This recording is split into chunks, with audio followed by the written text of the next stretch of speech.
Bonsoir à toutes et à tous, bienvenue sur Sport en France pour cette émission spéciale dédiée à la Boulangère Wonder League. La saison régulière vient de se terminer et comme chaque année, c'est l'occasion pour nous de prendre le temps de remercier, de célébrer celles et ceux qui ont brillé tout au long de la saison. En deuxième partie d'émission, on parlera des playoffs qui arrivent très prochainement sur Sport en France avec des matchs qui s'annoncent bouillants. Lui aussi, il est bouillant, il est chaud et puis je le sais, je le sens, il a terriblement envie de parler basket. Le tsar est dans la place, Angelo Tsagarakis, notre consultant est avec nous. Ça va Angelo ? Au niveau des introductions, j'ai rarement eu une introduction aussi pétillante. Je suis très content de vous avoir à mes côtés ce soir. Eh ben, là, c'est un plaisir partagé, Lucien. En plus, j'ai mangé quelques chouquettes, donc j'ai le sucre dans le sang qui fait que je vais être très énergétique, on va dire. Mais c'était une saison absolument exceptionnelle, de par la densité qu'il y a, de par beaucoup d'éléments dont on va discuter, bien entendu, au cours de l'émission. Mais ça fait toujours autant plaisir de voir l'évolution de cette ligue féminine, la Boulangère Wonder League, qui progresse d'année en année, hein, j'ai envie de dire, et que ce soit au niveau de son exposition et au niveau de la qualité du jeu présenté. Donc j'ai très hâte que les playoffs commencent, bien évidemment, puisque chaque année on a son lot de surprises, de scénarios incroyables, et puis de voir un peu si ce qu'on pense va se confirmer. Mais justement, on va jeter un petit coup d'œil au classement final de cette saison régulière. Regardez ça avec Bourges qui a dominé les débats hein, forcément. Et puis de la 2e à la 5e place, ça a été très serré Angelo. Hein. Ça s'est joué jusqu'à la toute dernière journée. L'homogénéité Angelo, c'est vraiment ce qui fait la force de la Boulangère Wonder League saison après saison. Oui, clairement. Alors, vous savez, des fois, je me fais un peu taper sur les doigts par les puristes quand je clame haut et fort qu'on a le meilleur championnat d'Europe. Mais j'ai envie de dire à ça qu'on a quand même, quand on voit un petit peu ce qui se passe au niveau du classement, c'est une traduction, je pense, de la qualité du championnat. Puisque sur la scène européenne, on a le top tableau, le top 8, j'ai même envie de dire le top 9, avec la saison un petit peu surprenante de Villeneuve d'Ascq. Où sur la scène européenne, on a eu nos 5 représentantes en Eurocup qui ont brillé, car elles se sont toutes qualifiées en phase finale. On n'a que Tarbes qui a manqué le coche des quarts de finale, mais qui a tout de même fait le top 16 de l'Eurocup. On a Charnay et Angers qui finissent 2e de leur poule respective avec un bilan de 4 victoires et 2 défaites. Et derrière, Charnay manque le coche de très peu, mais pour une première campagne européenne, j'ai envie de dire quand même que c'est un parcours exceptionnel. L'UFAB qui vient mourir à 2 petits points du Beşiktaş pour se qualifier en quart de finale. Derrière Montpellier, n'a pas raté le coche et n'a pas pu créer l'exploit face à Chopron. Mais derrière, on parle de Chopron. Et puis l'Asvel qui fait les demi et Villeneuve d'Ascq qui gagne l'Eurocup, sachant que Basketland, avec son bilan en Euroleague, si elle avait été dans la poule du Fenerbahçe, aurait fait les play-in. C'est simplement qu'elles se sont retrouvées dans le tableau où le bilan de 6 victoires, 6 défaites n'était pas suffisant pour finir dans le top 3. Donc j'ai envie de dire, avec Bourges dans le top 6, que voulez-vous d'autre? On a un championnat d'une densité incroyable, 9 équipes qui brillent sur la scène européenne. Est-ce que vous avez un autre championnat qui peut présenter ça? Est-ce que vous en avez un autre hein? Voilà, Angelo Tsagarakis dans ses œuvres, toujours aussi complet. Je crois qu'on peut terminer l'émission là-dessus, quasiment. Non, on va enchaîner. On se lance, Angelo, pour ces trophées de la Boulangère Wonder League. Ouais, je pense qu'il y en a qui piaffent d'impatience. Ouais. Allez, c'est parti. Elles ont brillé sur les parquets, dominé les statistiques et marqué les esprits par leur régularité et leur impact. Voici, sans plus attendre, le 5 majeur de la Boulangère Wonder League, présenté par la Caisse d'épargne.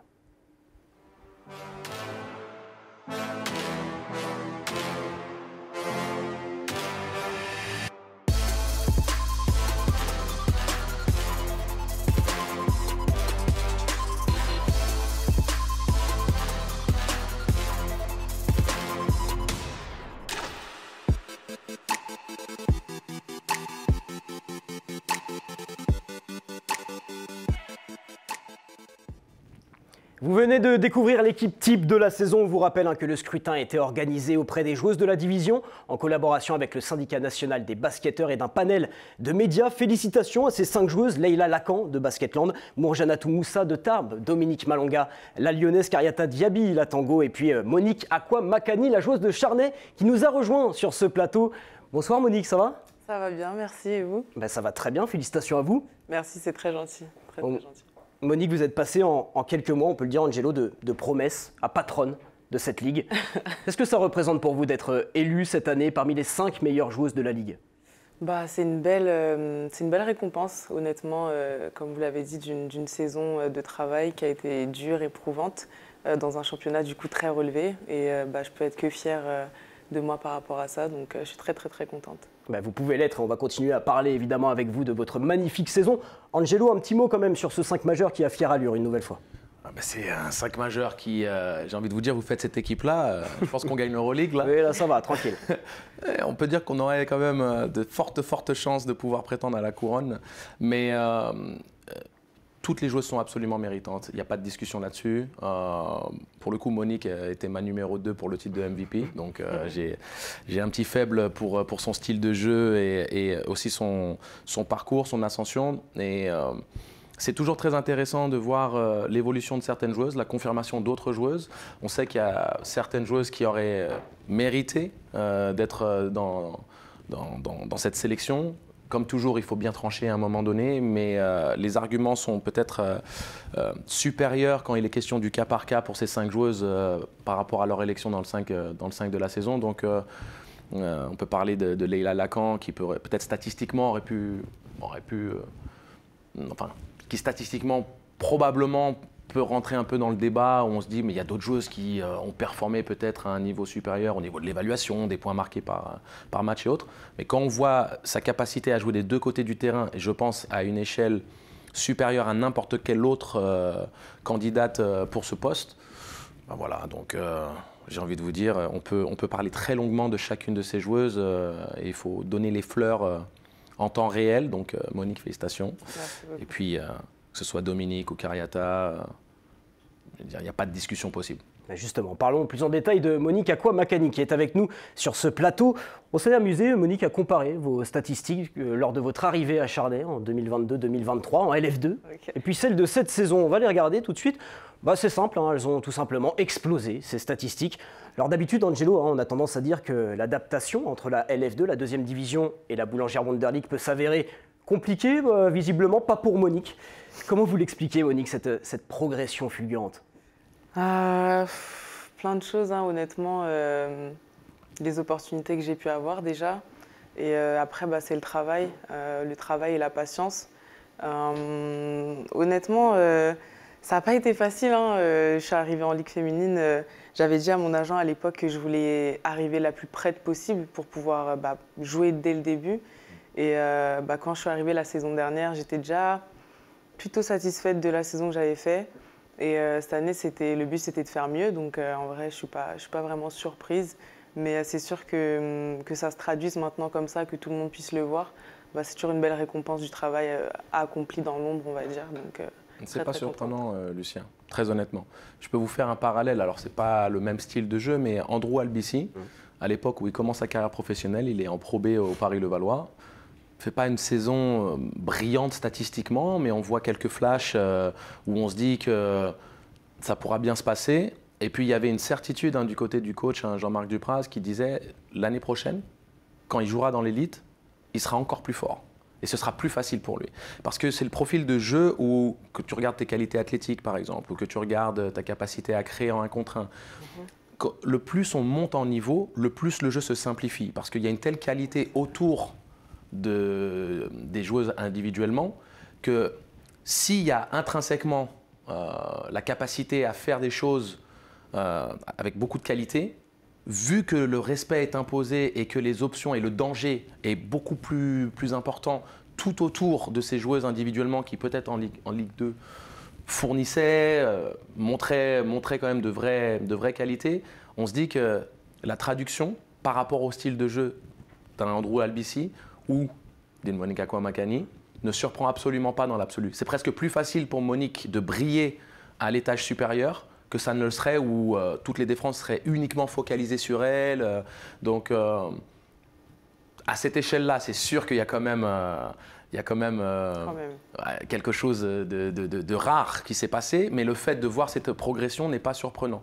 C'était assez on pouvait l'anticiper en tout cas. Et puis ce qui est très fort, c'est que Monique Akua-Makani est la fer de lance d'une équipe qui performe. Charnay a terminé 3e de la saison régulière. Un mot peut-être, Monique, sur cette saison exceptionnelle des Pinkies. Ouais, saison exceptionnelle. Qui n'est pas encore terminée, évidemment. Qui n'est pas encore terminée, tout à fait. C'est pour ça que je dis entre parenthèses. Mais comme le dirait mon coach, le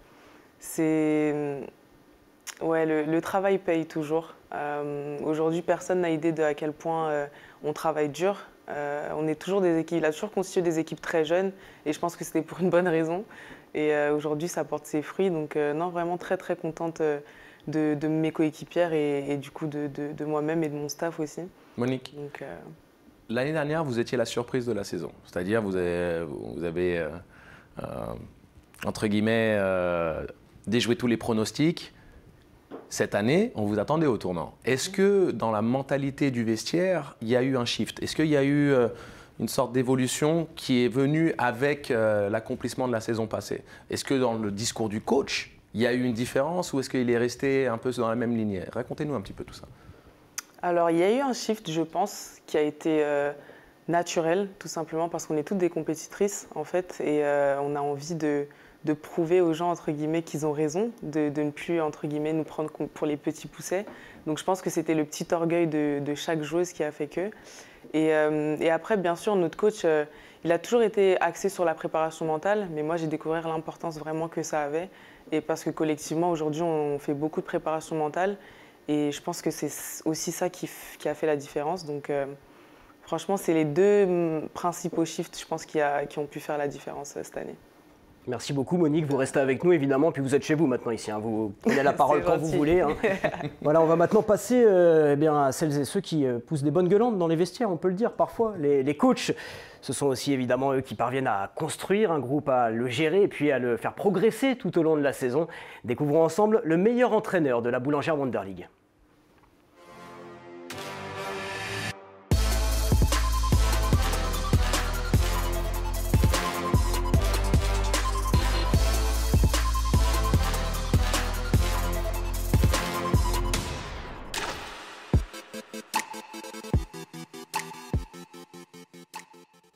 Voilà, je vous le rappelle, un scrutin qui a été organisé auprès des entraîneurs de la division en collaboration avec le syndicat des coachs de basket et d'un panel de médias. Et celui qui a terminé en tête des votes, ça devient une habitude aussi pour Olivier Lafargue qui a décroché son 4e trophée. Il est juste à côté de moi, je suis en mission pour ne pas le faire tomber tout au long de l'émission. C'est très compliqué, mais pour l'instant, j'y arrive. Olivier Lafargue qui n'a pas pu être avec nous en direct, étant donné, vous le savez tous, que Bourges dispute le Final Six de l'Euroleague, disputait du moins, étant donné que les tangos n'ont pas réussi à passer le cap des quarts de finale, une courte défaite face à Mersin.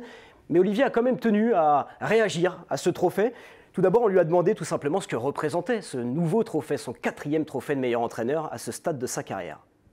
Oui, c'est la reconnaissance du travail qui a été effectué toute l'année par l'équipe, notamment par mon staff, par les joueuses. C'est vrai que c'est encore une fois une longue saison et on a tous des bons moments, des mauvais moments dans une saison, mais le fait d'avoir pu rester à un niveau médian très très haut et qui nous a permis de gagner quasiment toutes les rencontres de l'année, c'est sûr que c'est ça que je garde en priorité et tout le travail qui a été effectué par les joueuses et leur grande volonté, leur grand caractère pour justement gagner tous les matchs à chaque fois, ça a été assez impressionnant. Et quelle longévité pour Olivier Lafargue, premier trophée de meilleur entraîneur. Il évoluait à Basketland en 2014. Depuis pas mal de saisons se sont passées. On l'a donc invité à faire une petite introspection sur lui-même, Olivier Lafargue. Comment il a évolué dans sa manière de gérer un groupe, dans sa manière d'aborder le métier aussi. On va écouter sa réponse.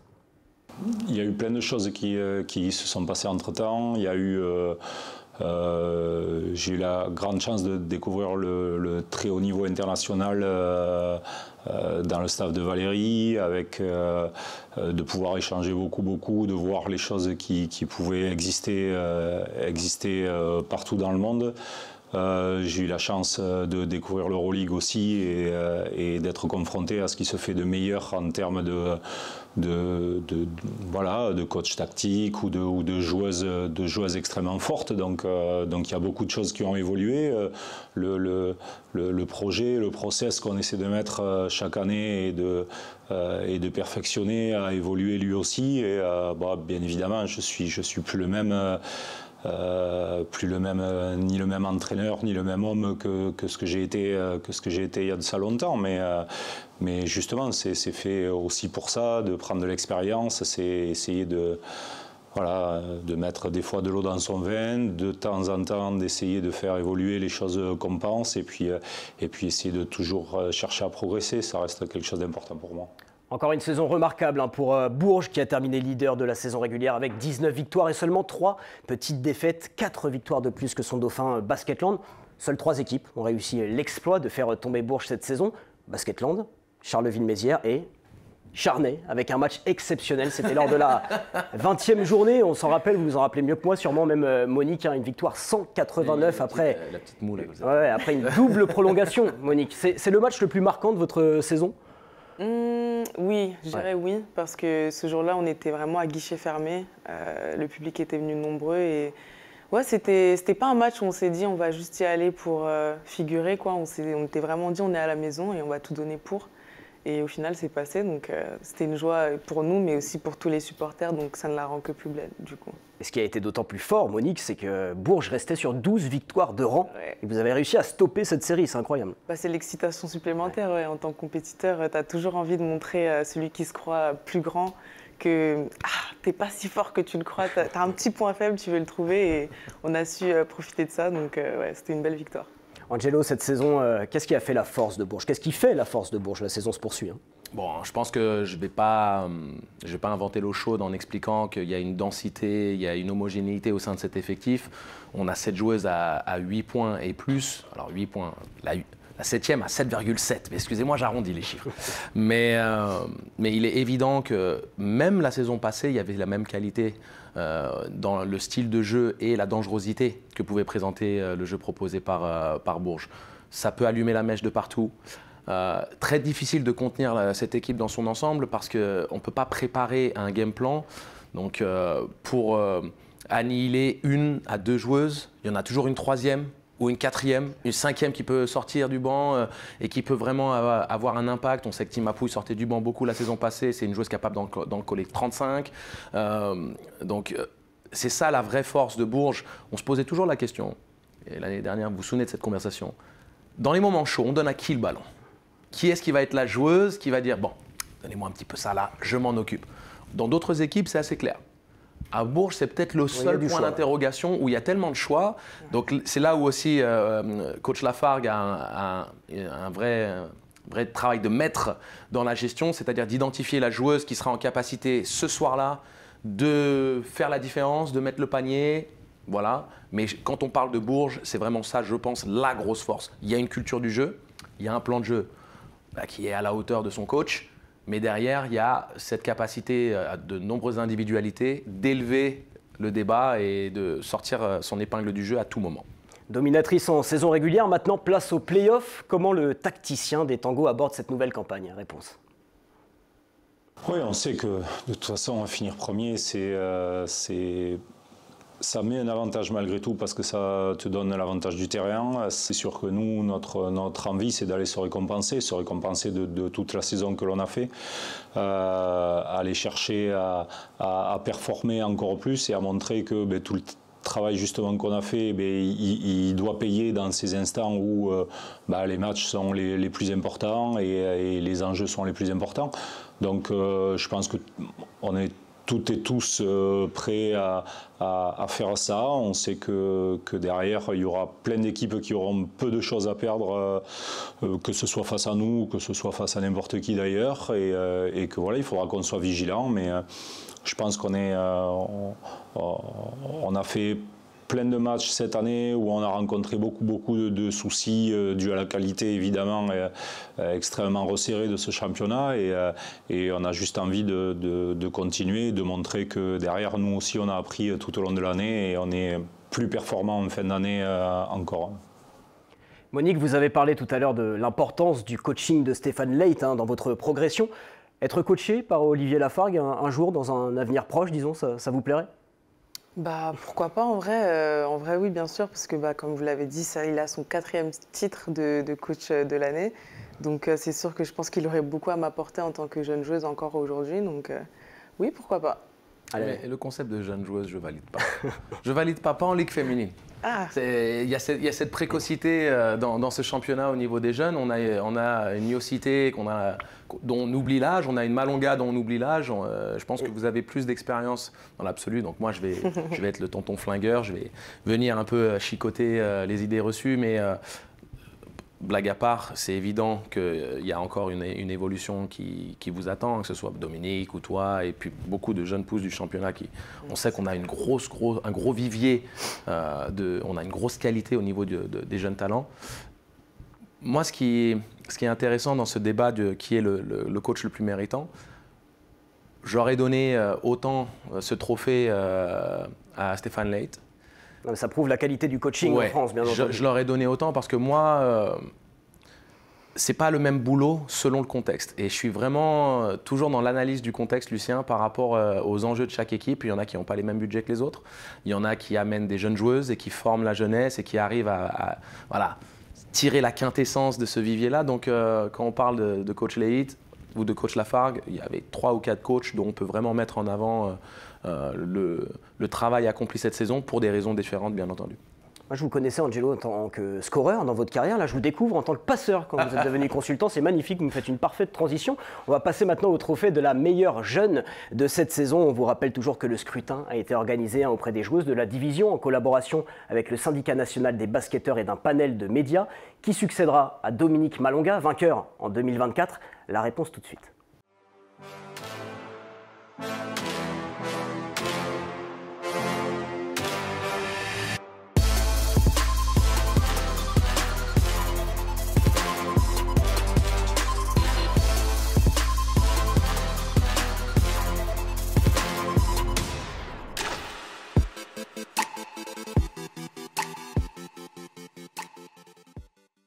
Eh bien, celle qui a succédé à Dominique Malonga n'est autre que Dominique Malonga elle-même, le back-to-back pour la joueuse de l'Asvel. Dominique, félicitations. Merci beaucoup, merci, je suis contente d'être là. Ah oui, vous commencez à être une habituée, hein, Dominique, à l'arrivée, c'est chez elle maintenant, vous connaissez nos locaux par cœur. Tu peux. 2 trophées de meilleure jeune et félicitations aussi pour l'équipe type de la saison, vous faites partie de cette équipe type Dominique. Donc le même trophée, 2 saisons consécutives, mais par contre 2 versions très différentes de Dominique Malonga. Ouais. On a senti vraiment que vous êtes passé dans une autre dimension cette saison. Est-ce que vous le confirmez? Est-ce que vous l'avez ressenti comme ça vous aussi? Oui, je sens vraiment que j'ai passé un cap cette saison. C'était important aussi avec mon retour à l'Asvel où j'étais partie à Tarbes pour exploser, pour me développer et c'est ce qui s'est passé. Et donc je voulais vraiment confirmer en revenant et en ayant ce rôle de leader de cette équipe et essayer de l'emmener le plus loin possible. Et c'est ce qui s'est passé. J'avais de super coéquipiers aussi autour de moi pour un peu revenir dans ce projet de reconstruction parce que c'était ça aussi à l'Asvel et on s'est bien battu et du coup je pense que c'est ça aussi qui m'a permis de briller aussi cette année. C'est important de le souligner, Angelo. C'est vrai que Dominique Malonga a quitté un effectif de l'Asvel en 2023 bourré de stars. Hein. Gabi Williams, Marine Johannes, on peut en citer plein, Sandrine Gruda également. Et puis vous, Dominique a réintégré cet effectif cette saison, un effectif extrêmement jeune. Comment vous jugez, vous, la saison, Dominique, de l'Asvel, autant en Boulangère Wonder League, mais aussi sur la scène européenne? Non, franchement, je suis très très fière de la saison qu'on a fait parce que, donc, comme j'ai dit, c'était vraiment en reconstruction sur la base de la jeunesse, sur la formation aussi, et voilà, de grandir ensemble. C'était vraiment ça le mantra un peu toute cette année, et c'est vraiment ce qui s'est passé. Vous avez parlé du championnat qui était hyper relevé cette année, et voilà, tous les week-ends, c'était des combats pour nous. On a appris, on a eu des super matchs comme on a eu des moins bons matchs, et en fait, à chaque fois, chaque week-end, en fait, on savait qu'on avait appris, qu'on avait progressé. Notre parcours en Eurocup aussi incroyable. On tombe Galatasaray, Gérone, des équipes qui pensaient déjà être passées finalement. Même si ça s'arrête plutôt en demi-finale, on est hyper fiers aussi du parcours qu'on a eu en Europe. Et je pense que vraiment, les gens s'y attendaient pas forcément. Ils ont vu le roster au début, j'entendais beaucoup de choses. Lyon va faire les playdowns, etc. Et non, on a vraiment prouvé que même si l'équipe repartait un peu de zéro et que c'était la jeunesse qui primait, on a fait de très belles choses, donc je suis très très contente de cette saison. Allez, pour le plaisir des yeux, on regarde ensemble les statistiques de Dominique Malonga cette saison. Stratosphérique, tout simplement. Hein. 15,4 points, 10,3 rebonds, 20,4 d'évaluation. Angelo, la question est simple. Est-ce que Dominique Malonga vous a encore impressionné cette saison? Oui, bien sûr qu'elle m'a impressionné. Déjà, de par le fait que tu as rajouté une flèche à ton arc déjà, je pense que tu es un peu plus à l'aise au niveau du tir extérieur. On savait que tu avais la qualité technique pour l'utiliser, mais maintenant tu prends confiance dans le fait que tu peux avoir cette menace-là et que tu peux aussi proposer d'autres solutions parce qu'on sait très bien que les défenses vont commencer à faire quoi? Prendre à deux, venir essayer de perturber le dribble sur le jeu posté, vont essayer de sortir de ta zone de confort. Donc, le fait que tu sois en capacité de mettre ce petit tir mi-distance, de t'écarter du cercle quand vraiment ça commence à être un peu trop brouillon dans la raquette, d'allumer la mèche à 3 points, si on te le donne, et de le faire avec efficacité. Je pense aussi qu'au niveau du rebond, non mais je donne les fleurs, moi, c'est comme ça. Mais aussi au niveau du rebond, je pense que tu as étoffé ton jeu, je pense que tu as durci ton jeu, et on oublie que c'est un bébé. C'est vrai, 19 ans seulement. On sent sa timidité quand elle parle, on sent, voilà, c'est encore un bébé. Et le fait que ce soit encore un bébé qui produise ce genre de performance, c'est absolument effrayant. Donc il y a aussi une évolution où tu le fais sur un calendrier hebdomadaire avec 2 matchs par semaine. Différence par rapport au projet TARP. Donc il y a une progression, il y a une évolution. Et le fait de confirmer statistiquement alors qu'il y a une fatigue, il y a un rythme qui est beaucoup plus accru et donc qui complique les choses pour le faire dans la durée, eh bien, chapeau, tout simplement. Merci beaucoup. Dominique, je sais que l'un de vos films préférés, on sort du basket, on est comme ça ici, sans transition, c'est Je suis une légende. Est-ce que vous le confirmez avec Will Smith comme acteur principal, on le sait tous ici? Justement, est-ce que vous aussi, votre objectif, c'est d'en devenir une? De ne pas seulement jouer au basket, mais de laisser une trace dans cette discipline? Vous êtes bon, Lucien. Vous êtes très, très bon. Franchement. Vous êtes très, très bon.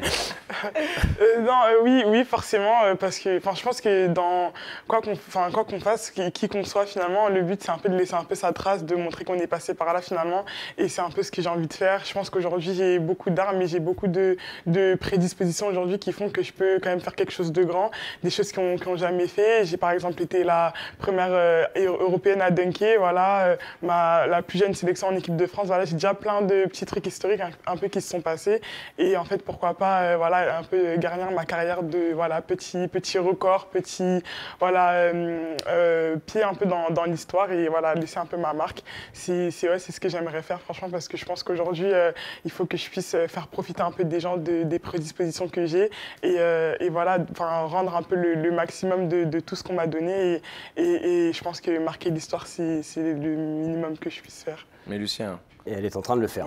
Vous savez très bien que je suis obligé d'attaquer. Je sors les couteaux. Bon, moi, la seule chose que je te demande, la seule, c'est d'être encore plus méchante. Parce que tu as un naturel gentil, d'accord? On sait que tu es une crème, mais sur le terrain, faut faire de la bouillabaisse, d'accord? Faut y aller vraiment avec cette volonté.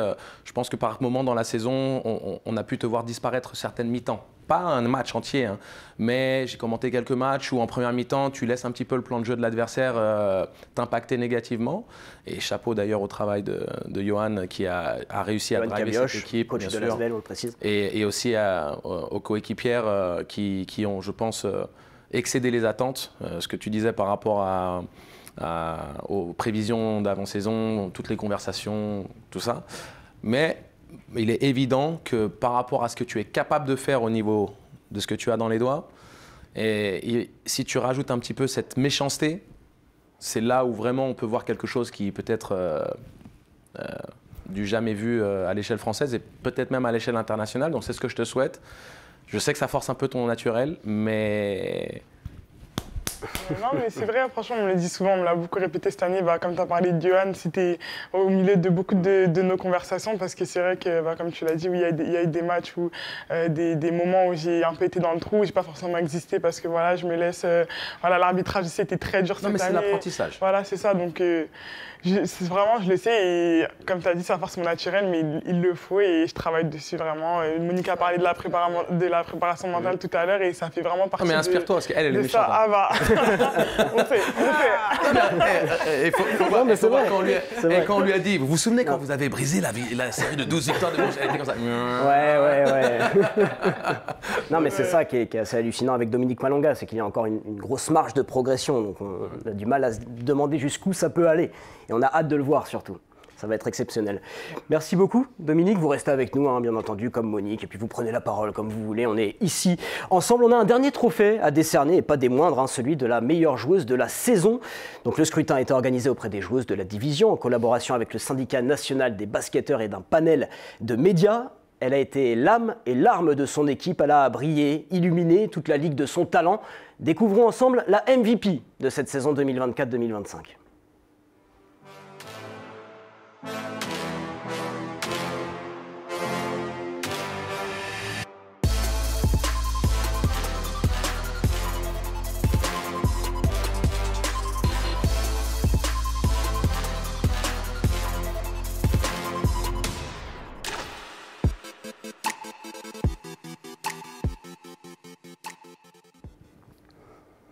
Une artiste dans la peinture, Kariata Diaby, MVP de la Boulangère Wonder League, qui comme Olivier Lafargue évidemment ne pouvait pas être présente ici en plateau, étant donné que Bourges a disputé le Final 6 de l'Euroleague à Saragosse. On le rappelle, une courte défaite en quart de finale face à Mersin, mais elle a quand même tenu à réagir à cette première distinction de MVP pour elle dans sa carrière.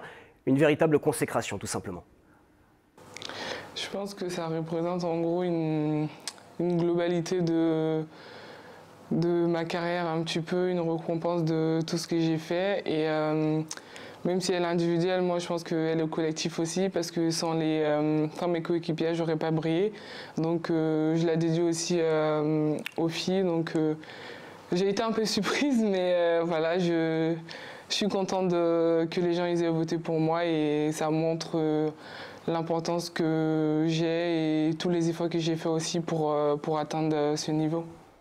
Alors Angelo, quand elle est arrivée à Bourges, évidemment les attentes étaient très élevées de notre côté, de son côté aussi j'imagine. Elle nous a parlé un peu de son intégration dans cette nouvelle équipe des Tangos. Oui, j'ai été un petit peu surpris aussi de cet accueil-là. Forcément, quand tu changes de club, c'est toujours un peu délicat d'arriver dans un grand club, comme on le dit, le Tango.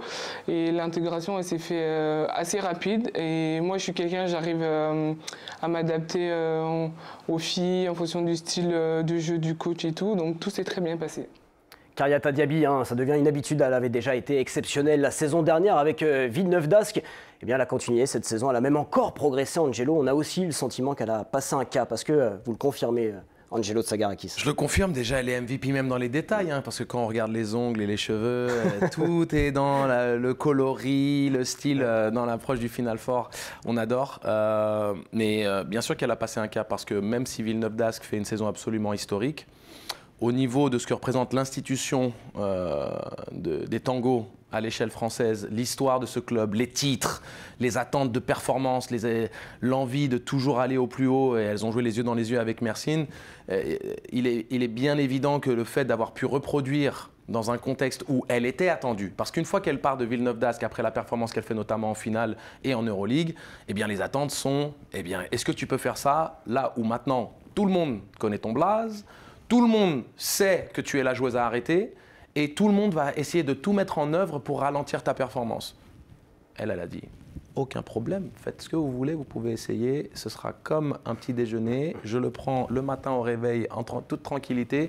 Ce travail de sap qu'elle fait dans la raquette avec sa touche soyeuse, notamment en petit périmètre, et puis son QI basket. C'est là où moi elle m'a vraiment impressionné, parce qu'elle joue autour de joueuses comme Artemis Panou, qui sont vraiment des joueuses qui dissèquent le jeu, qui dissèquent les défenses, qui sont toujours dans l'altruisme.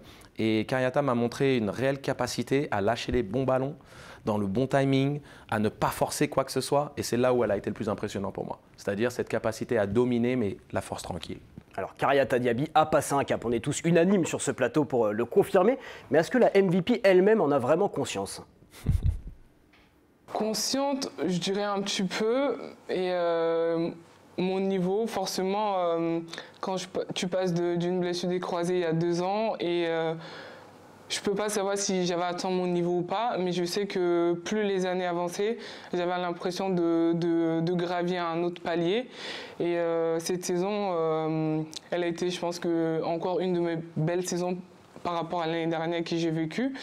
Donc forcément, si les gens ne me le disent pas, moi je ne peux pas vraiment le savoir, mais sur le terrain, je sais que quand je regarde mes matchs après les matchs, donc forcément je me rends compte que j'ai un impact important dans cette équipe.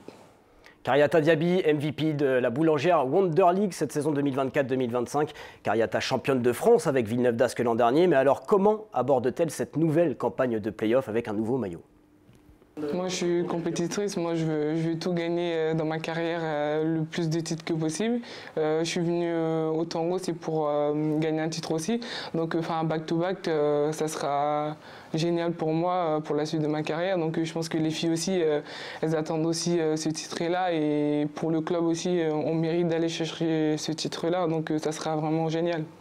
Alors moi je dis que Kariata Diaby fait mal dans les raquettes, mais je ne suis que commentateur assis sur une chaise. Vous par contre Dominique, vous jouez au même poste qu'elle. Qu'est-ce qui la rend si forte, si dominante Kariata Diaby? Non, on parle de Diaby, aujourd'hui on ne la présente plus, franchement. Je pense que chaque fois qu'on prépare le match, l'année dernière c'est Villeneuve d'Ascq, cette année c'est Bourges, tu sais qu'il voilà, y aura un vrai travail à faire. Nous Lyon, comment on l'avait abordé, c'était, voilà, on avait un petit plan. Après c'était Bourges en général, on allait toujours trapper à l'intérieur, que ce soit Diaby ou même Spanou, enfin bref, en tout cas, tous les intérieurs ont trappé, même les milieux concours.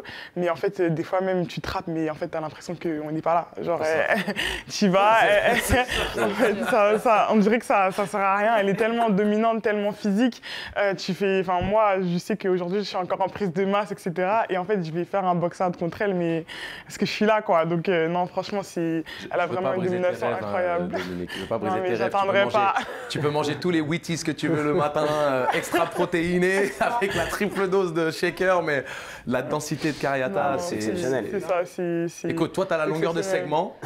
Et pas tout avoir, voilà. C'est ça. Voilà. Et même, franchement, des fois, j'essaie de la prendre à l'extérieur, de driver. Et, elle est capable de bouger, elle est capable de défendre de face aussi. Elle bouge. Donc en vrai. Kariata me rappelle beaucoup dans sa capacité à bouger à une version féminine plus stylée, bien sûr, de Shaq. Ah, je pensais que vous alliez dire Frédéric Weiss, qu'on salue d'ailleurs. Hein. Non, Fred Weiss c'était un morphotype très différent. Et puis surtout, au-delà de ça, on sous-estime énormément la capacité, notamment dans ces années plus jeunes, de Shaquille O'Neal, de pouvoir bouger défensivement les pieds et de pouvoir aussi partir en transition. On voit Kariata dans sa capacité de relance, c'est-à-dire que dès qu'elle prend le rebond et qu'elle lâche la balle à une arrière ou à une ailière, elle fait l'effort de prendre la ligne panier-panier et de tout de suite mettre la pression sur la défense en venant demander la balle. Et surtout, j'en parle toujours à chaque fois qu'on commente, et je vous dis, hein, et vous savez bien Lucien, le travail de prise de position de Kariata, c'est quand même quelque chose à montrer dans toutes les académies basket. Et donc, à partir de ce moment-là, que ce soit Dominique ou autre, c'est le vrai challenge. C'est ça. Justement, Dominique Malonga qui n'est pas passé très loin d'être élu MVP également. On peut voir vos statistiques, on s'est amusé à les comparer avec celles de Kariata Diaby. Voilà, hein, c'est très très proche, vous êtes même au-dessus en termes d'évaluation. Je le sais aussi, hein, Dominique, vous êtes une compétitrice hors pair. Est-ce qu'il y a une petite pointe de déception de ne pas avoir fait le doublé meilleur jeune, enfin le triplé même avec l'élection dans le 5 majeur? Non, je dirais pas déception parce que voilà, forcément, oui, je savais que j'étais dans la course et je voulais le gagner forcément, mais non, parce que je pense qu'aujourd'hui, Kariata a su briller en fait autour d'un collectif qui brillait aussi, et je pense que ça prime forcément aujourd'hui. Voilà, moi, j'ai des stats comme ça forcément parce que aussi j'avais beaucoup de jeux qui se passaient autour de moi en fait, alors que en fait, elle a su avoir ces stats-là autour de joueuses qui brillaient également. Donc je pense que là, la différence est faite ici. Même si je suis compétitrice aussi, je suis totalement fair play aussi. Elle le mérite totalement son titre, donc je suis très contente pour elle. Et voilà, mais si je l'avais gagné, j'aurais été très contente aussi. Eh bien voilà, mais juste avant de basculer sur les playoffs, on a pas mal de discussions autour de ces phases finales qui arrivent très vite sur Sport en France. On va boucler notre séquence trophée avec ceux de la LF2. Alors, ce n'est pas une surprise, ils ont été révélés hier. On va vous les donner. Hein. Le titre de meilleure jeune revient à Sarah Cissé du Pôle France, celui de meilleur coach à Xavier Noguera du TMB Toulouse. Et puis le 5 majeur de la saison, vous allez le voir apparaître devant vos yeux, réunit donc Fleur de Villiers de Aulnois, Nukia Maillot, la Tronche-Mélan, Fabienne Constant de Voiron, Mariana Moidi Boulaboula de Montbrisson et Binta Dramé, la Toulousaine Angelo, qui a également été élue MVP. Véritable patronne cette saison, tout simplement. Oui, un petit format. Petite mobilette, comme on en a eu pas mal avec les Poupa et consorts dans notre championnat. Maintenant, la question, c'est de savoir si, à la même échelle qu'une Monique, ça peut se traduire dans l'élite très bientôt. Et puis Dominique, je vais vous parler un peu de Binta Dramé que vous connaissez bien. Vous avez évolué une saison avec elle à l'INSEP lors de votre toute première saison, 2019-2020. Parlez-moi un peu d'elle. Est-ce qu'on pouvait déjà s'attendre à une telle progression de la part de Binta Dramé ? Oui, je pense que déjà, ça a été toujours une travailleuse. Moi, je la voyais tout le temps à la salle. Après, moi, c'est vraiment ma première année, donc j'étais un peu admirante aussi. C'était une dernière année à ce moment-là, donc moi, j'étais un peu les grands yeux devant les 2002. Mais comme tu as dit, vraiment hyper rapide, vraiment une super meneuse qui fonce un peu le même style que Manoé Cissé. Voilà, c'est ces petites meneuses qui vont très très vite et vraiment des mains en or. Donc vraiment, je ne suis pas du tout étonnée, moi, de son évolution. Et comme tu as dit, j'espère que ça pourra se traduire pour elle en Ligue féminine. Et on lui souhaite en tout cas. Bien On sûr. va terminer cette émission par les playoffs. Restez bien avec nous, c'est tout de suite sur Sport en France.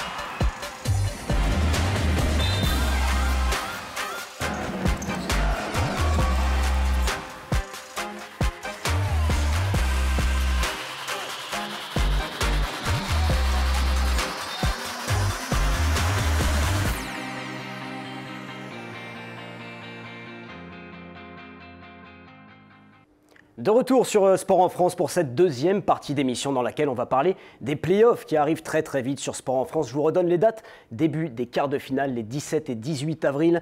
On va revoir le classement pour voir les 8 formations qui vont disputer ces playoffs. Les voici, je vous rappelle les affiches en quart de finale. Angers, Charnay, Tarbes, Bourges, Lyon, Basketland et puis Charleville face à Latte Montpellier. Justement, parlons de cette très belle ville de Charleville-Mézières. Quand on parle de Charleville-Mézières, on pense aux poètes. Arthur Rimbaud, on pense au Festival des marionnettes, on pense aussi au Cabaret Vert, évidemment. Mais on va pas se mentir.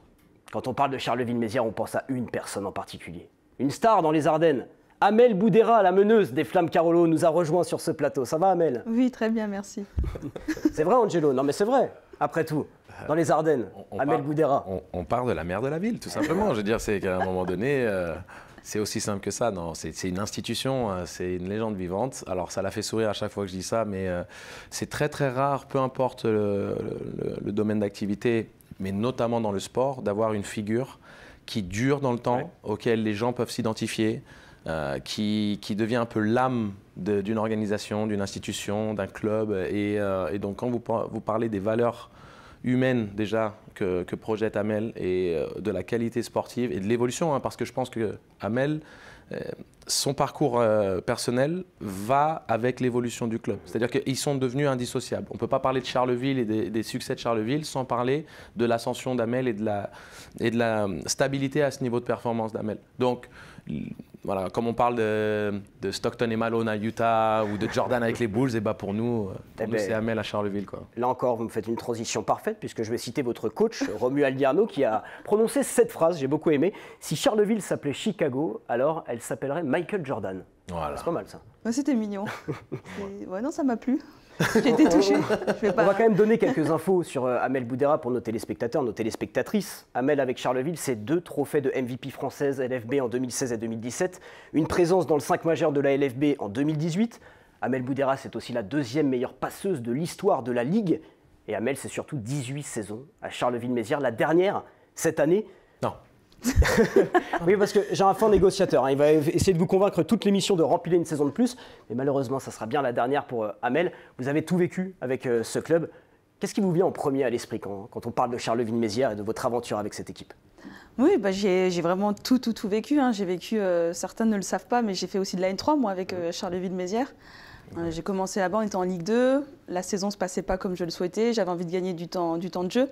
Donc de moi-même, je suis allée voir le coach. Je lui ai dit je vais aller jouer avec la N3.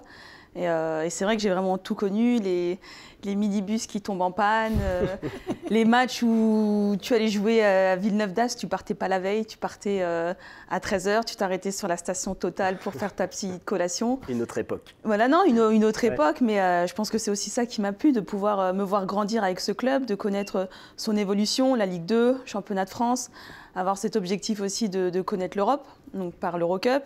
Puis après, tu as envie d'être gourmande et tu te dis pourquoi ne pas vivre l'Euroleague avec ton club. Donc ça a été aussi un objectif, ça a été atteint. Et c'est vrai que c'est une histoire d'amour, on se le dit souvent entre les Flammes et moi. Et puis je suis heureuse de me dire que je vais finir là-bas. Nous, on va remonter le temps un petit peu à Amel. 2011, un match de Charleville-Mézières face à Nice. On est dans l'ancienne salle, un Bayard. Voilà, vous cherchez dans le dictionnaire la définition de shooter du parking. Bah, vous allez la voir tout de suite en images.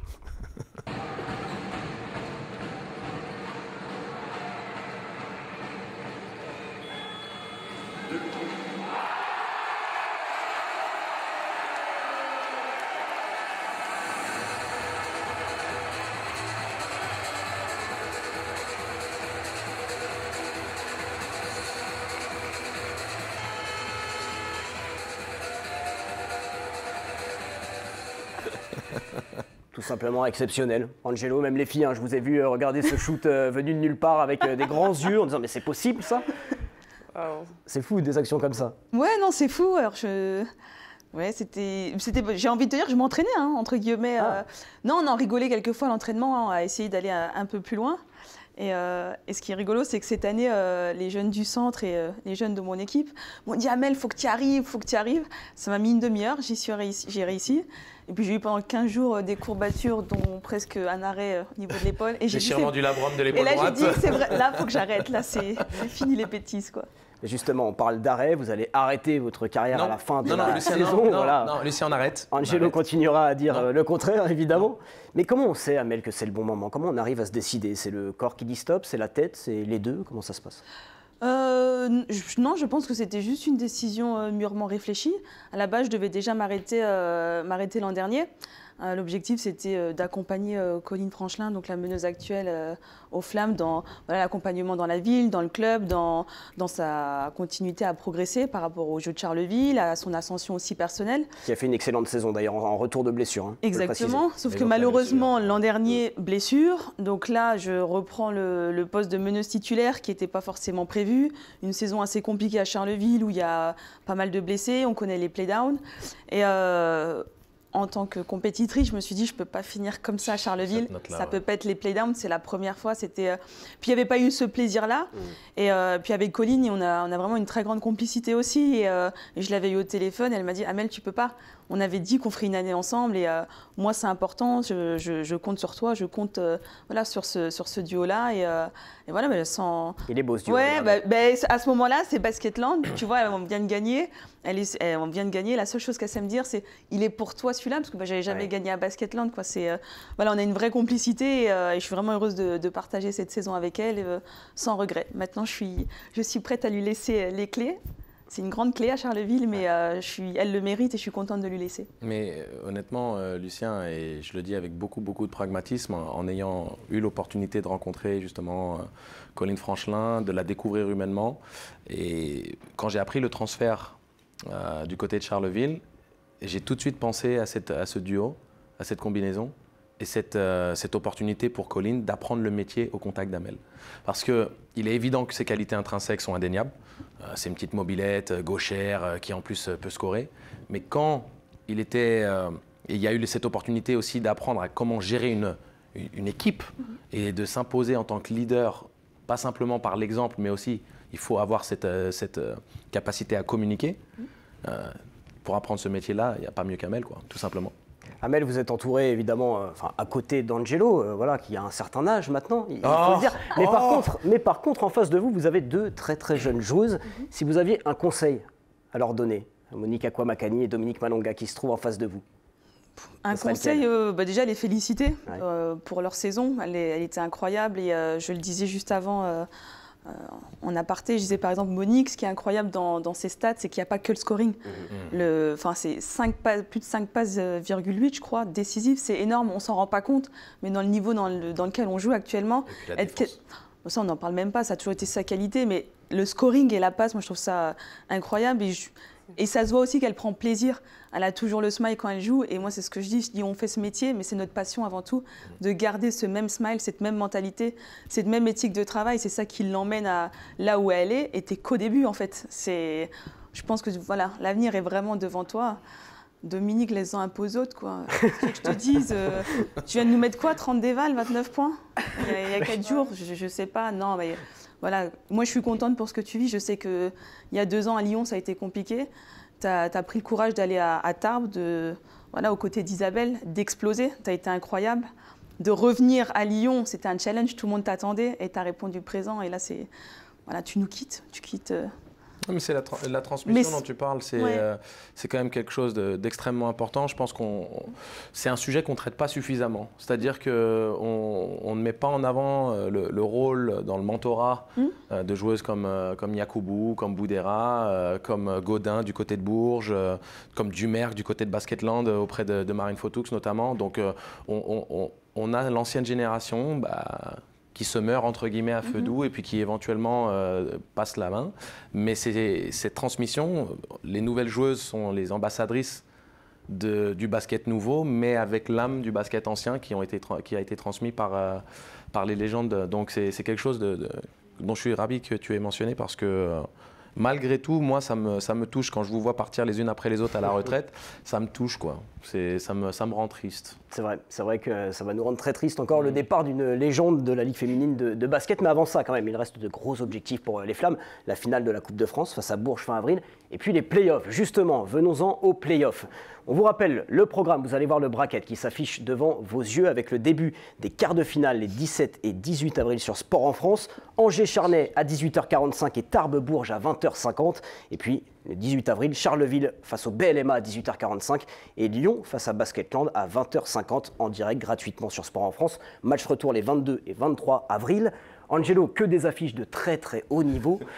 Est-ce qu'il y en a une qui vous intrigue ou vous captive particulièrement par son enjeu et son contexte?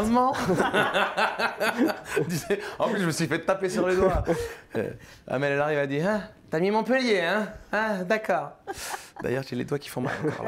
Mais oui, en fait, moi j'aime bien cette série, Charleville-Montpellier. Parce que le 4e contre le 5e. Hein. Le 4e contre le 5e. Alors, c'est pas simplement parce que le classement laisse suggérer que ça doit être une série équilibrée. Il n'y a jamais aucune garantie de ça. Mais dans l'absolu, ce ne sont pas des équipes qui matchent très bien l'une à l'autre. Les qualités sont très différentes. Donc, quelle sera l'équipe qui va réussir à imposer son basket le mieux? Je pense, en tout cas c'est mon anticipation, que chaque équipe entre les deux va prendre le match à la maison. Et donc, ça va se jouer au point avérage. Et bien, il a fallu que je tranche. T'as tranché. Excuse-moi. Alors on va le découvrir un petit peu plus tard dans cette émission, vos pronostics, Angelo Tsagarakis. Cette saison, je ne me suis pas mouillé à le faire, hein. J'ai laissé Angelo tout seul. On va parler d'une autre affiche, Charnay-Angers, puisque Charnay a disputé les playoffs l'an dernier. On s'en rappelle, Angelo, on les avait commentés ensemble. Un quart de finale où Monique, vous avez fait trembler le BLMA. C'est vraiment pas passé très très loin. Là, cette saison, vous affrontez Angers. Donc on va dire que la pression change un peu de camp. Vous êtes favorite alors que vous étiez outsider la saison dernière. Est-ce que vous aimez ce nouveau rôle? Comment ça se passe pour vous? Je dirais que c'est une bonne chose, c'est appréciable. Mais ouais, en vrai, je pense que le fait qu'on ait joué à Angers il n'y a pas très longtemps, ça fait qu'on a encore la mémoire un petit peu fraîche. Donc on ne va pas changer, je pense, grand-chose à la préparation. Simplement se dire que maintenant, c'est un match où soit tu marches ou crèves, quoi. Ouais. Vous avez gagné les 2 matchs lors de la saison régulière face à Angers. Oui. Avantage psychologique? Certainement. Certainement. Ah, c'est intéressant parce que moi j'ai tendance à penser que ça c'est un peu un truc de journaliste de dire voilà en saison régulière vous gagnez les 2 matchs, en play-off il y a un avantage peut-être psychologique. Les play-offs on démarre à 0 pour vous ou c'est non, il faut quand même voir ce qui s'est passé en saison régulière. Est-ce que c'est important de visionner ça? Alors c'est mon avis personnel, pour moi on redémarre à 0. Ouais. Mais je pense que c'est quand même une bonne chose de savoir que dans la saison tu les as gagnés 2 fois parce que tout simplement tu as à te dire que là, elles vont arriver avec les crocs et tu dois juste être prête à aller à la bagarre parce que là, c'est la bagarre, c'est plus un simple match de basket, quoi. Puis il y a le rappel aussi du plan de jeu qui a fonctionné, des match-up. Donc pour un entraîneur, c'est toujours intéressant de pouvoir s'appuyer sur des images où, voilà, on avait dit qu'on devait arrêter à ça, on sait que c'est là qu'on peut souffrir, c'est là qu'elles peuvent nous faire mal. On ne peut pas se permettre de leur donner de l'espoir ou quoi que ce soit. Donc, c'est assez intéressant. C'est un match-up intéressant. En plus, c'est Aurélie Bonan qui coach à Angers. Donc la copine, on lui souhaite bonne chance. Mais après, soyons très honnêtes, Lucien. Est-ce qu'il y a une série qui n'est pas intéressante? Non, c'est vrai que toutes les séries sont hyper intéressantes. On va vraiment se régaler. Il y a Tarbes qui a fait déjouer ma braquette. Merci beaucoup, Dominique. Je l'ai encore ici. Angelo, je n'apprécie pas du tout ce genre de choses. Je vais vous dire quelque chose. Vous êtes vraiment exceptionnel. Vous me faites encore une passe décisive puisque j'allais parler à Dominique Malonga de ses ma qualité de passeur est sous-estimée. C'est comme Kobe. On croyait que c'était un croqueur, mais non, c'était un passeur de talent. Je pense qu'il faudrait faire un trophée aussi pour vous, peut-être. Non, mais donc, Dominique, évidemment, la saison dernière, vous évoluiez à Tarbes. Vous avez fait tomber Bourges en quart de finale, un peu à la surprise générale, avec une série, mais tout simplement incroyable. Cette saison avec l'Asvel, pour vos derniers playoffs, en tout cas, pour ces prochaines saisons, étant donné que vous allez rejoindre le Fenerbahçe dès la saison prochaine. Je suppose que vous avez vraiment à cœur de briller pour ces tout derniers playoffs. Oui, tout à fait. On a Basketland, notre adversaire de toujours. Cette année, trois gros matchs contre elle. Une victoire en prolongation en championnat. Défaite match retour de quelques points. Coupe de France de 1 point. Donc voilà, que des un peu... voilà, on a faim de ce match, franchement, de cette série. Moi aussi, personnellement, parce que je n'ai pas fait mes super matchs contre Basketland cette année. Donc voilà, j'ai à cœur de bien terminer avec Lyon déjà. Et contre Basketland, à chaque fois, il y a toujours cette excitation-là aussi. Donc voilà, j'ai très hâte que ça démarre pour jouer tout simplement. Comment vous les abordez à titre personnel ces playoffs? Parce qu'évidemment, une Dominique Malonga performante en saison régulière, oui, mais on vous attend aussi sur ces phases finales, sur les matchs qui comptent. C'est pas pour vous mettre la pression, et de toute façon, je sais que ça vous coule un peu dessus, mais parlez-moi un peu de ce statut qui vous attend pour les playoffs. Franchement, je vais les aborder comme j'ai abordé en fait n'importe quel match de saison. C'est ce que j'ai fait l'année dernière à Tarbes et ça a plutôt fonctionné dans le sens où je suis dans un bon élan, je suis dans une bonne lancée et en fait tout simplement aller dans le match et pas me poser de questions. Aujourd'hui pour moi c'est toujours le collectif qui prime aujourd'hui et quand je veux performer, je vais d'abord performer pour mon équipe, pour le résultat collectif et c'est vraiment ce qui m'anime. Donc aujourd'hui je sais que l'équipe qu'on a elle mérite d'aller loin en play-off. On a vraiment fait une saison où on a montré des choses et donc on mérite vraiment d'aller le plus loin possible. Donc je vais vraiment avec ce mindset-là et je ne vais pas du tout me mettre de pression supplémentaire qu'il faut absolument que je brille. Non, là, que je fasse des super stats ou pas, le plus important c'est la victoire collective. Amel, on parle de votre série un petit peu plus en détail. Angelo en a parlé évidemment. On va en parler en détail. Retour en play-off pour Charleville-Mézières. Donc ça sera le BLMA pour vous, une formation habituée des phases finales. Dans quel état d'esprit vous êtes également, Amel, là pour le coup, vos tout derniers play-offs. Dominique, on espère qu'un jour vous reviendrez en Boulangère Wonder League, mais Amel, vous, ça sera les derniers. Lucien, on vous a dit non. On va trouver moyen. Ouais, on en parlera en off, on va négocier. On en parlera plus tard. Non, déjà une grande satisfaction de retrouver les play-offs. Ça avait été une vraie déception l'an dernier, ces play-downs, c'était pas habituel. Après, ça a donné aussi un nouveau souffle à l'équipe cette année, avec des nouveaux objectifs. Donc déjà contente d'être là, d'être dans le top 5. Maintenant, on sait aussi que Montpellier, c'est pas forcément une équipe qui nous convient dans les match-ups, dans leur façon de jouer, d'être coaché aussi. On connaît tous Valérie et c'est triangle et 2, carré 1 et puis sortie de nulle part. Même si tu es préparé, tu n'es jamais préparé. Maintenant, c'est des playoffs. Les dires sont relancés, ça se joue en 2 matchs. Je ne sais pas si c'est un avantage, un inconvénient de jouer le premier à la maison, mais on est préparé, on est excité. On a vraiment tout ça d'y être. Puis sachant qu'après, on n'a rien à perdre. C'est peut-être comme tu dis, c'est peut-être la dernière pour moi. Donc à un moment donné, c'est de tout donner sans regret. Peut-être. Vous avez vu déjà, rien que dans la formulation des phrases, elle a dit c'est peut-être la dernière pour moi.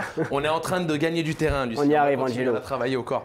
On arrive à la fin de l'émission et là, ça va être le moment qui fâche. Angelo Tsagarakis, je vous laisse annoncer devant Amel Boudera vos pronostics pour ces playoffs. Il n'y a pas que moi, je vais regarder de l'autre côté. Ah oui, regardons. C'est vrai que je ne les ai pas tout à fait en tête. J'ai pris les choses très personnellement. J'ai vu que... Mais attends, je vais laisser les autres... Lucien, vous vous souvenez? Vous avez tous vu le documentaire de Last Dance? Oui. Et Jordan qui dit I took it personal. Je l'ai pris très personnel. Quand on vous dit qu'à Charleville, c'est Jordan Amel Boudera, on vous le dit. Alors Angelo, allez-y. Dans ta finale, il n'y a ni Monique, il n'y a ni Dom, ni moi. Donc on va pouvoir tous s'énerver. Est-ce que je peux expliquer? Explique. Allez-y, Angelo Tsagarakis, vos pronostics. Alors, au niveau bracket, donc, Tango face à Tarbes, pour moi, il y a une vraie différence de profondeur de banc, de solutions potentielles. Et puis, il y a une équipe des Tango qui a été quasi héroïque face à Mersin, qui est à 59-59, quelques minutes de la fin et qui craque sur les toutes derniers instants. Donc, il y a quand même une supériorité évidente, Tango. Derrière, j'ai pris la décision, même si c'est risqué, de mettre Montpellier. Bon, c'est pas parce que je ne pense pas que Charleville n'est pas capable. Je t'aime quand même. Mais non, je pense que Montpellier a tout de même une qualité supérieure à la saison passée. Mais Montpellier gère mal les premiers matchs ces 2 dernières saisons en play-off. Donc il y a un coup à faire, notamment du côté de la Guinguette Arena. Et c'est pour ça que moi, si je devais expliquer en détail, j'avais mis 1-1 sur la série. 2-0 pour Bourges et 1-1 sur cette série-là. Et ce format-là n'est pas forcément le meilleur pour les équipes dans un sens ou dans l'autre. Et de l'autre côté, Angelo, alors? Si on passe de l'autre côté, j'ai mis Basketland. Non mais, à chaque fois que je fais un pronostic, généralement c'est bon signe pour toi, Dominique. Hein. Oui, c'est vrai. Donc, Basketland, désolé. Hein. Non mais je pense tout de même qu'il y a une profondeur supérieure au niveau de l'effectif sur Basketland, même s'il y a de la vraie qualité du côté de Lyon. Je sais que les matchs ont été très disputés entre vous deux et j'ai mis 1-1. Et je pense qu'au point avérage, voilà, tu vois, ça va mieux déjà. Et je pense qu'au point avérage, ça va être Basketland qui pourrait potentiellement faire la différence à la maison. C'est quand même un contexte où il y a un soutien populaire à Basketland supérieur qu'à Lyon. Hein. Donc les Lyonnais, je ne sais pas où vous êtes, mais vous n'êtes pas à la salle. Là. Ils seront là. Donc voilà. Charnay-Angers maintenant, alors qui passe? Alors Charnay-Angers, pour moi, c'est Charnay. N'en déplaise à Aurélie, mais Charnay, c'est si je devais parler de l'équipe qui potentiellement pour moi peut rejoindre les finales, même si c'est pas forcément garanti, ce serait une équipe comme Charnay. Donc dans le duel, Charnay sans discussion par rapport à ça. Et rapidement, le dernier quart, Angelo, en quelques mots. Après, ma finale, c'est Basketland-Bourges. Donc à vous de faire déjouer les pronostics. Mais très cher. Voilà, les pronostics d'Angelo Tsagarakis. Merci les filles d'avoir été sur ce plateau. Félicitations à Amel, Dominique, Monique, Kariata Diaby évidemment, Olivier Lafargue qui n'ont pas pu être présents, et puis Leïla Lacan et Mourjanatou Moussa de Tarbes. Merci à toutes et à tous de nous avoir suivis. On a célébré donc les meilleures joueuses de la saison. Et maintenant, place aux playoffs. On se retrouve sur les parquets. Passez une excellente soirée sur Sport en France. À bientôt.